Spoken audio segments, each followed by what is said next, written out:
Chapter 10. Remember the future.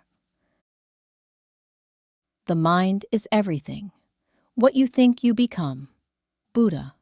Whether or not I succeed in creating a paradigm shift in stroke rehabilitation with this book, I am confident that a change will occur eventually. The transformation I want to advocate for is understanding that we, as stroke survivors, have regressed into a very primitive state on the affected side of our nervous systems, like a baby learning to move for the first time. Recognizing this truth means we must rebuild our nervous system with the same patience, repetition, and wonder that a child brings to discovering their body. 1. What proved most groundbreaking for me wasn't just the rehabilitation program itself, but breaking free from the program, those invisible chains of conditioned thinking that keep us trapped in old patterns. Breaking free from the program. The program refers to those deeply ingrained, habitual patterns of thinking and acting that run our lives without our conscious awareness. For me, it was the exhausting belief that I had to perform to solve a problem, to earn love and acceptance. Maybe for you, it's the desperate wish that your life could return to exactly what it was before your stroke, a longing that keeps you stuck in the past rather than building toward your future. 2. Through consciously examining my thoughts, really watching them like a scientist observing data, there's a clear separation between who I truly am and the automated programs running in my head. When you're caught in the program, you're essentially sleepwalking through life, unaware of your thoughts and actions, trapped in what researchers call automatic processing. 3. Initially, stepping outside this program felt deeply uncomfortable. It took me many months to find my footing in this new way of being. Why so awkward? Because unfamiliarity triggers our brain's threat detection systems. Our neural networks prefer the known program, even when it's limiting us, because familiarity signals safety. It's kept us alive this long. 4. Master of your mental garden. When you become the master of your mental garden, immediately pulling out negative, limiting thoughts like weeds, and replacing them with vivid mental images of the future you're creating. You're actively rewiring your brain away from automatic programming. 5. Every time you consciously redirect your thoughts, you're strengthening the prefrontal cortex's ability to override the limbic system's automatic responses. This isn't positive thinking, it's neural engineering. 6. The vacation. After the pre-cancer operation, the crisis that initially threw me deeper into the program, we desperately needed to escape. We traveled to Norway's breathtaking Lofoten Islands, where we camped directly on the beach. My children joined us, and for the first time in my life, I tried surfing. I loved it. Lofoten is an Arctic archipelago stretching roughly 175 kilometers off mainland Norway, comprising 5 main islands: Austvågøya, Vestvågøya, Flakstadøya, Moskenesøya, and Gimsøya, along with dozens of smaller islets. The landscape is almost otherworldly. Jagged mountain peaks plunging dramatically into sheltered bays, pristine white sand beaches, and quaint fishing villages dotted with brightly painted Rorbjør cabins. 7. After this rejuvenating vacation, the children returned home, and we headed to our cabin in Stuten, Sweden. Usually, we visit in winter when the nearby ski slopes are alive with activity. Still, summer brings a different kind of magic: mountain walks, cycling, and the thrill of diving into frigid mountain lakes.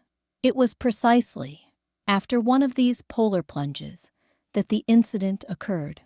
I sat shivering on a small rock, towel wrapped around me, mesmerized by the stunning lake stretching before me. Aryan had gone to the car for another towel. When he returned, he paused, really looking at me in that intense way that makes time stand still. Then he knelt, producing 2 glasses of champagne and a cigar from seemingly nowhere. "Will you marry me?" The magic moment. I was utterly stunned. What fascinates me from a neuroscience perspective is how that moment, cold, vulnerable, utterly present, and completely surprised, created perfect conditions for forming what memory researchers call a flashbulb memory. 8. The emotional surprise and positive anticipation created a potent neurochemical cocktail of dopamine, norepinephrine, and acetylcholine that etched that moment into our neural architecture. 10. Happiness, generated not by external circumstances, but by my brain's chemistry. It is all internal. This wisdom was echoed by Dr.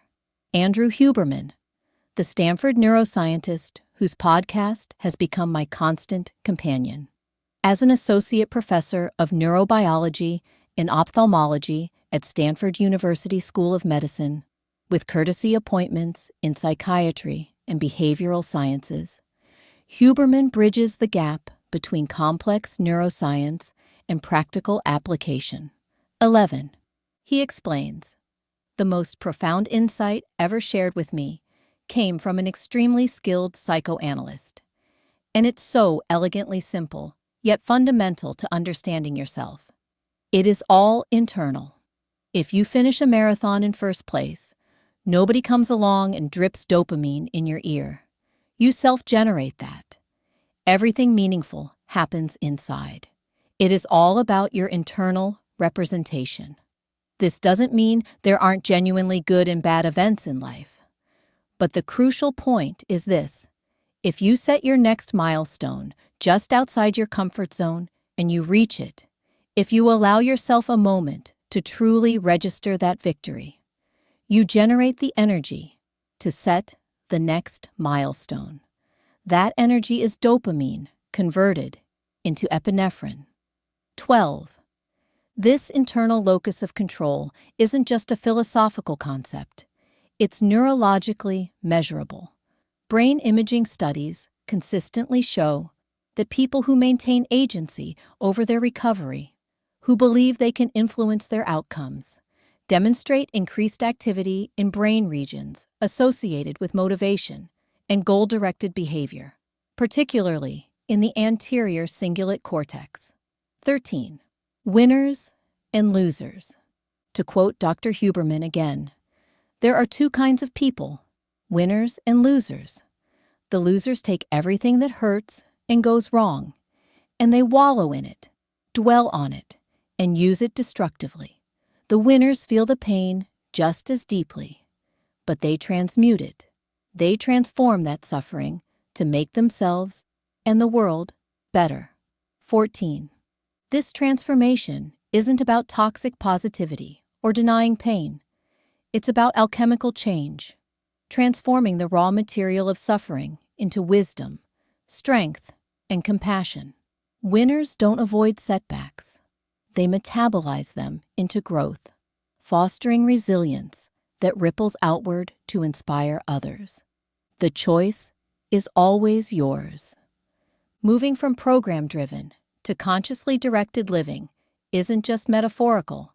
It's literal brain rewiring through neuroplasticity. 15.